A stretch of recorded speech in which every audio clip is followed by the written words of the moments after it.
Hey everyone, it's SteviiLove, and I'm bringing you something that happened to me 20 years ago. I'm not excited to share it with you guys, but I am compelled to because I've had it sitting on me, like sitting in my head for long enough. So, without further ado, let's get into it. So, really quick, a disclaimer, I'm not using this person's real name, but this is not exaggerated or dramatized in any way. This is not a story time. This really happened, and it's I've had enough of it. Like, it's been a heavy weight on me for the last 20 years. I want it off my chest. I want it out in the open, and I want to help other people with what happened to me, what I failed to do.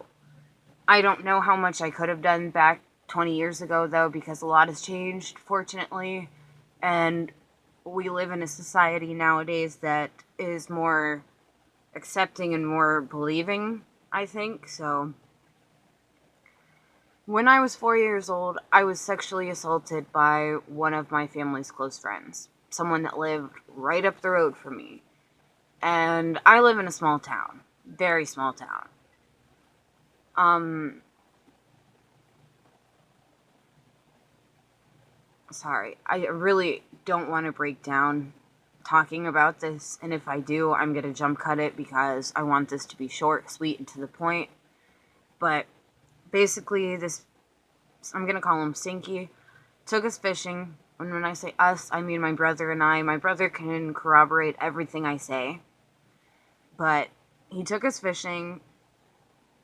I don't know if I'm pretty sure Stinky ended up catching a fish after the fact.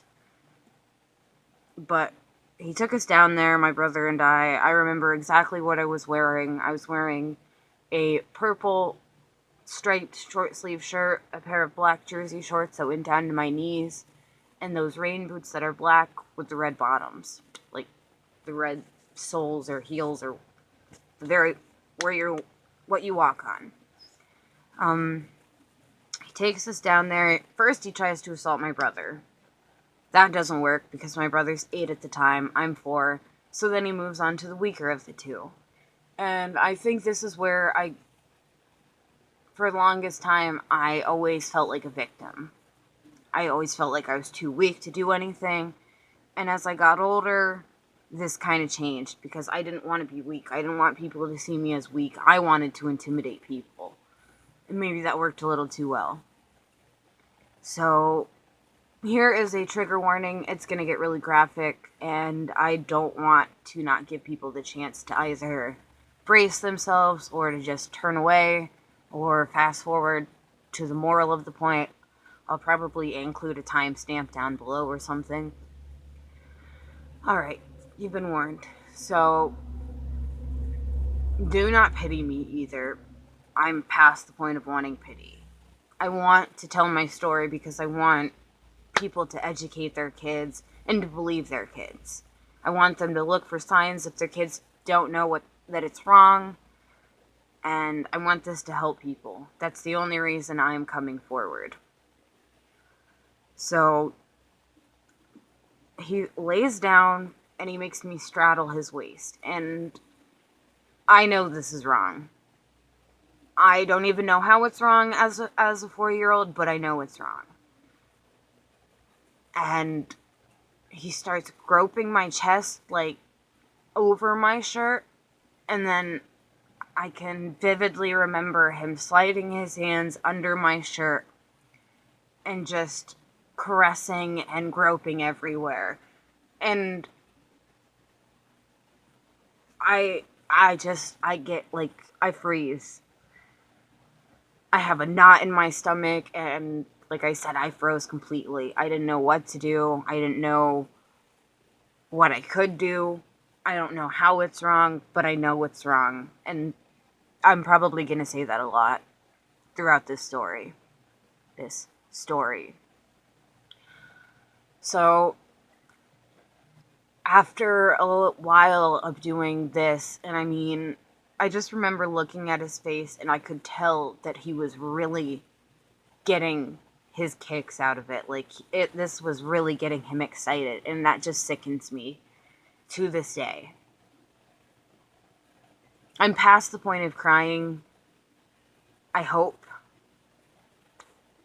because this is where it gets bad. So after he's had his fun with my top half, he moves his hands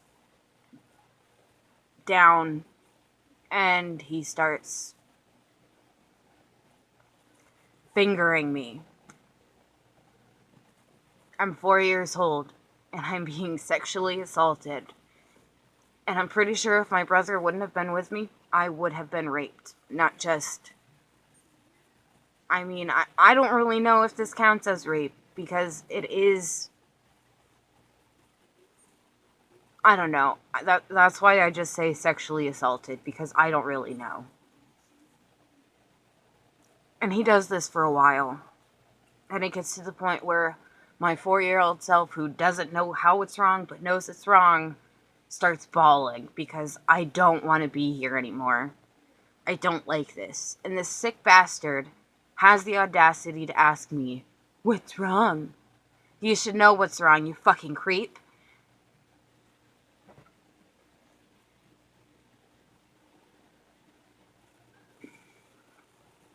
At this point, I just kind of get mad when I think about this. Like, I've cried for too long, and now it makes me so mad. And once I start crying and I won't stop crying, he goes back up to fondle my top half. And with me crying, I caught my brother's attention. My brother is sitting there trying to think of what he can do when it hits him. And he ends up hooking this bastard in the mouth with his fishing rod. And that is... I'm so happy my brother was there, because God only knows what would have happened. I mean, it's already bad enough. But luckily my brother was there to prevent anything worse from happening. My brother grabs me by the hand afterwards, and he just pulls me home. Like, I am basically in a zombie-like state at that point, because I don't even remember the entire walk home. I just remember getting, like, 15 feet away from the house and coming to. My brother takes me inside afterwards and puts me in my room, and he just kind of stays with me for the rest of the day. I don't know when Stinky left. I don't know any of that stuff, but this bastard proceeded to stalk me until I was 17, and I had met John, and John was scarier or more intimidating than he was. He would come up anytime he was, like, in the area, and he would try to make my mom force me to sit in his lap and shit. And my mom did once or twice. Like, "Stevie, don't be rude." But when my mom saw how scared I looked and saw how I tried to run away from him, she eventually stopped. She would, like, make me say hi still. And then it got to a point where I would see or hear him pulling in, and I would just hide. And after that, my mom never made me talk to this jerk again. This fucking creep. And flash forward now to when I was 16, and I realized that my fiancé worked with this guy. How did I find out my fiancé worked with this guy? This guy had the nerve to say, "Oh, you're with her? She's really sexy. I've seen her naked. I would totally fuck her and her mom, blah, blah, blah." And my fiancé's jaw drops. I mean, we were just boyfriend and girlfriend at this point, but his jaw literally drops. And I remember getting ready to go to school one morning, and John comes home, and he's like, "Okay, I need to ask you something. How does Stinky know what you look like naked?" And at that point, I realized all the times I was afraid to be alone in my room, all the times I felt like someone was watching me while I was getting dressed and undressed and hopping in the shower and stuff, this fucker was stalking me. He was outside peeping on me. My face is getting so warm right now because I'm so pissed off.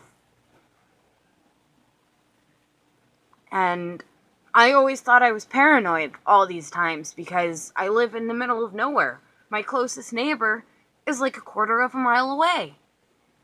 I really thought I was paranoid, and I come to find out that I'm totally sane.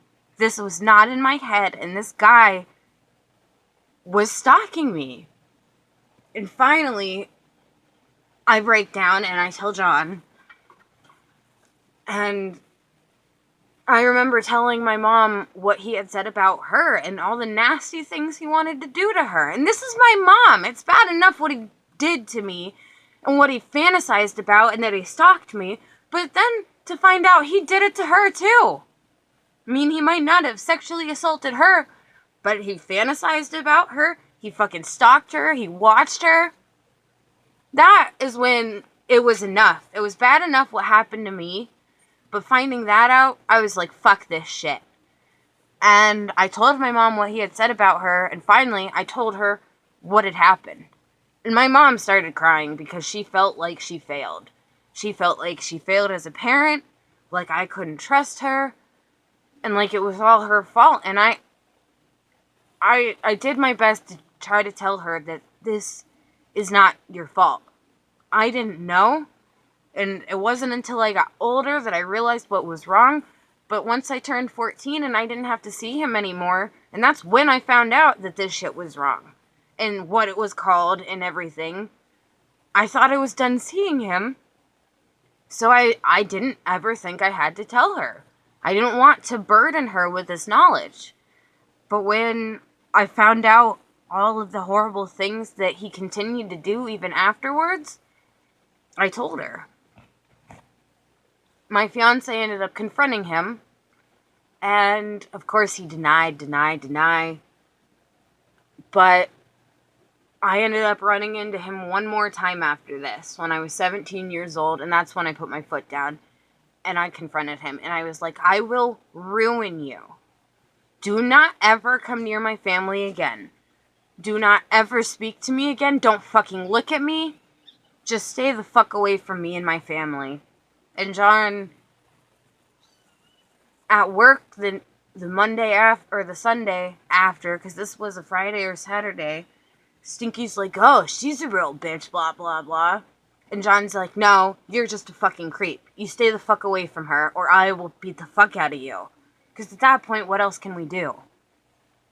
And that is where this tale ends. This tale that's not even a tale. This long fucking bullshit that I had to endure.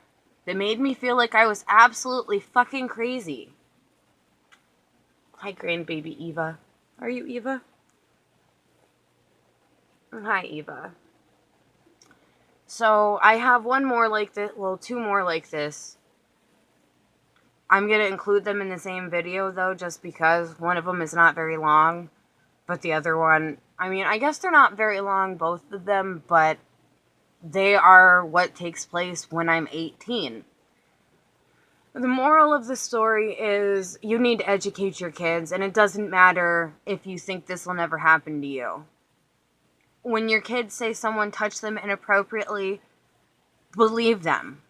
Believe them until, I mean, don't go out accusing anybody, but do your best to find out if it's real or not, because you never know what a child will live with, because they don't know what is going on. As a mother of a 6-year-old, I've done everything in my power to make sure my son knows. And that he knows he can tell me. And that mommy will do anything for him. I feel so much better saying this. So, that's it. I don't really know how to end this one. Feel free to share this wherever. Oh, before I end it, the reason why he is called Stinky is because this guy when John was working with him, I'm sure it's still true, never showered, never used deodorant or anything. Like, I remember when I confronted him, I almost got sick because he stunk so bad. And John had to work on the same line with him. And I mean, it would carry home with John. It was so fucking bad. Like, Stinky is a very appropriate name for this motherfucker. Ugh. Like, I feel nauseous thinking about this smell. I'm so happy John doesn't work with him anymore. And that John doesn't see him anymore, you know? I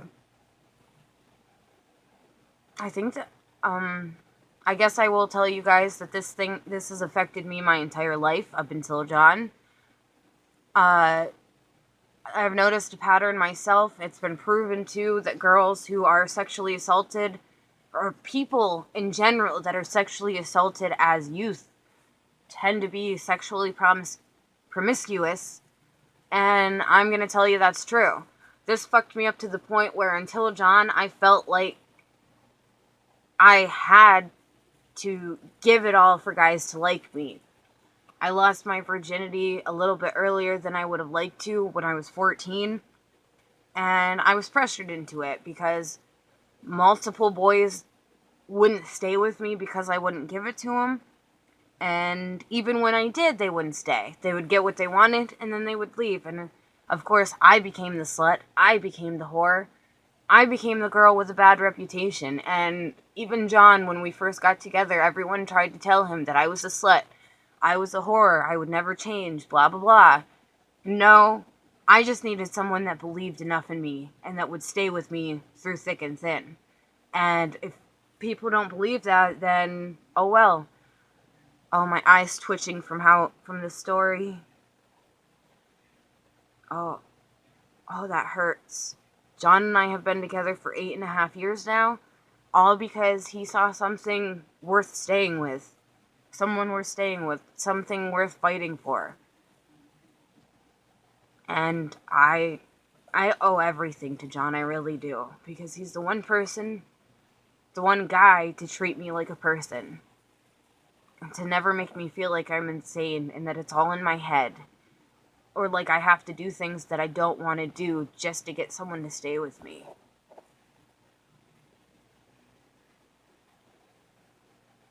I guess that's it. I don't want to cry, and I'm ready to. My eyes twitching really bad. So I will see you guys next time. Hopefully it was something lighter.